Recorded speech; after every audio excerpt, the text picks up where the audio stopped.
Welcome to Elixir Mixer. So I realized I never did a proper intro, and I figured I would do that now. I'm 36 years old, was born in LA, spent most of my life in San Diego, and bounced back and forth between the two after I became an adult. Up until 2021, at the very end of it, I moved here to New Mexico, where I am now, in Santa Fe. So I love it. I feel like it was the best decision I could have ever made for myself. And I've been doing pretty good out here. Aside from this, I'm a landscaper.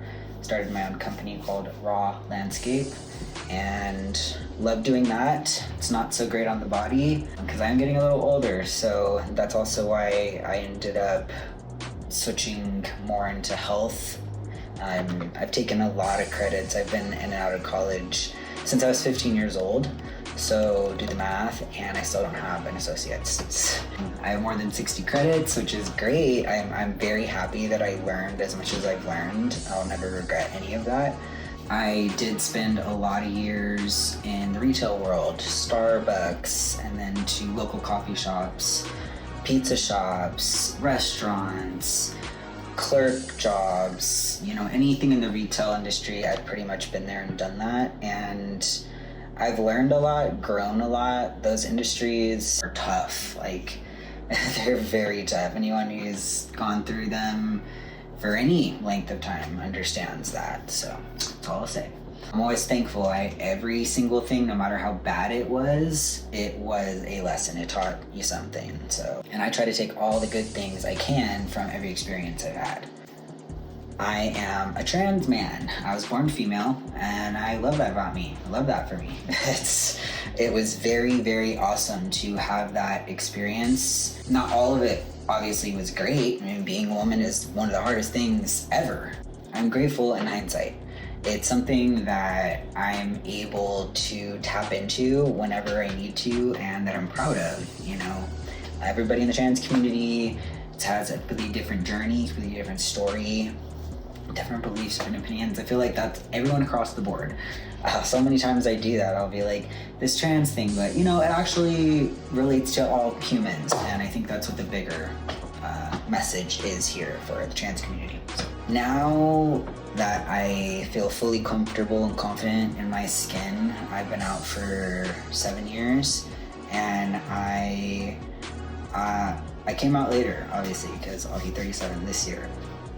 And it's something that takes a lot of courage. It took me a long time to put myself first. That was why it took so long. And then to actually do that and follow through with it, I stumbled, I failed.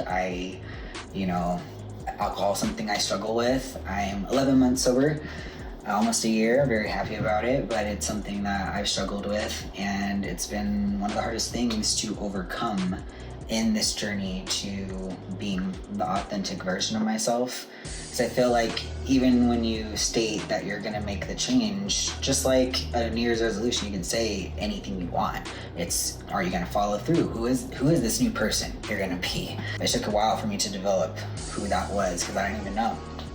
And now that I'm standing right here, I can say, I'm the happiest I've ever been. I have completed a lot of inner work. It was so painful, and again, in hindsight, is such a beautiful gift we are given, because I can always go back and say, oh, it needed to happen. Okay, I see, it did have to go that way. My car did have to get stolen. I did have to get pulled over by the cops. So it's that's life. We all have our different things and struggles that we go through, and so here I am today. I'm happy, I'm sober, I'm really just stoked to be alive generally, and here's my new venture.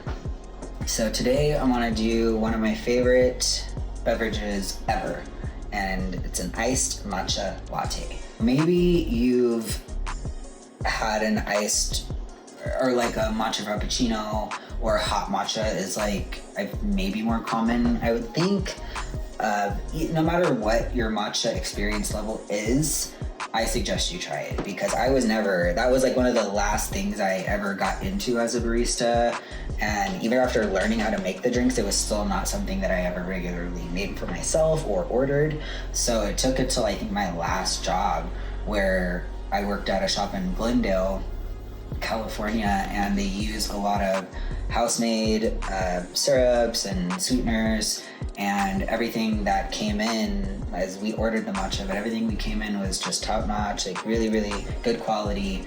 And so I started to really develop a taste and a love for these drinks. So today I'm going to walk you through my process of an iced matcha latte, and you can customize it to your likings. All right, so I start with ice. I washed my hands. Don't worry, I washed my hands. I then will build milk first. And this, I'm using oat forager. You can use whatever milk you like, and as much as you like, because again, it's what flavors are you really trying to get out of this. If you're really a matcha lover, obviously you're probably going to use less milk. You're probably not even going to use milk. You might use water. That's the traditional way. So, but do you still call it a matcha latte at that point? I don't know. Okay. And I got my favorite Sona oat vanilla. I had to spend 24 hours without it, and I tried to make other stuff, and it didn't go. It didn't go. It wasn't it. So yeah, I like to have a pretty decent amount of sweetness to mine. Maybe as I develop it even more, I will want less sweetener and milk and more matcha, but right now I like the balance that I have. I also wanted to walk you through my process of how I sort of make my matcha. And what I do is, I've been using everyday dose. I'm almost out of it. Need to order more because I really, really like how it tastes, and the fact that they put mushroom, collagen protein, nootropics, good for gut health. There's just so many things. I mean, I'm not gonna list them all right now. I'll leave that for you guys to do your Google magic. But I really like this stuff. So that's what I use, and you don't need much. It's concentrated, and I just literally use a spoonful of that. And I will put it in one of my sweet coffee mugs. Oh, I also had this to show. Organic Japanese matcha ceremonial grade by Jade Leaf. I also got some of that recently. So like if you just wanted to do it just that morning and you're not really somebody who wants to have it on tap, like it's just once in a blue moon that you're into it, then this is something that's better. So if I'm making my concentrate, I will use this usually. I mean, if I'm out of this, I would use the packets, like a few of them, but otherwise, no, I would just use that spoonful of that and fill the water to the top, because I'm making it to last for, sometimes I can get 3 lattes out of this, depends on how strong I want it. I can make 4 if I want them light. Or there's days where even if you, this is why I like this so much, is because there's days where I have an iced coffee in the morning and then I'm done with it and I don't really want more coffee. But I have like a little bit of the creamer left or a little bit of that, and so I'll just add a tiny bit of milk and a tiny bit of this and just have like a few sips of a matcha iced latte. That's what's really I like about that, and I think you would too. I fill it all the way to here with the hot water and pour it into this and let that sit in the fridge. Now that's why I didn't go through the whole process, because it's been in the fridge. I wanted it to already be cold. That's the best way to make your iced matcha latte. I do like to add a little bit of honey to either when I have it at this level, or even if there's a little room here, I'll add a little bit to it, shake it, and put it in the fridge. I just add a little extra sweetness and healthy. We're in flu season, cold season, COVID season, whatever freaking season. So honey is always a good idea to have a little bit of if you can. So now we got our milk. Put these things away. Got our milk. Got our sweetener. If you want that, you don't have to sweeten it extra. You could have already added it to this. Who am I to tell you how to live your life at that point? And this is what I like to do. I'm gonna mix it anyway, but isn't this pretty?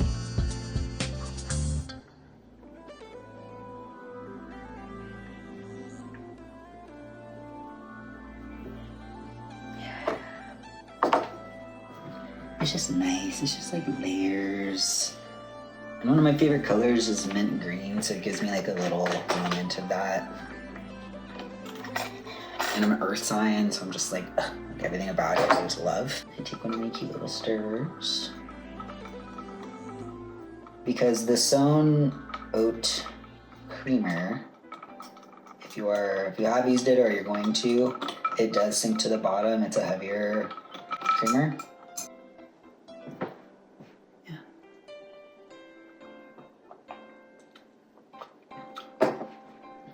It's just, if you're a matcha lover, you just know how good that creamy, earthy, healthy, it's just so good. Like, it's sweet without being bad. It's like, you can enjoy the sweetness of this, I feel.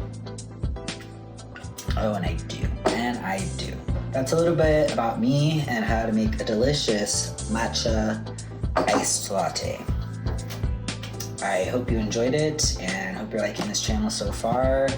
Obviously, I'm working on different setups, different areas, so bear with me on that.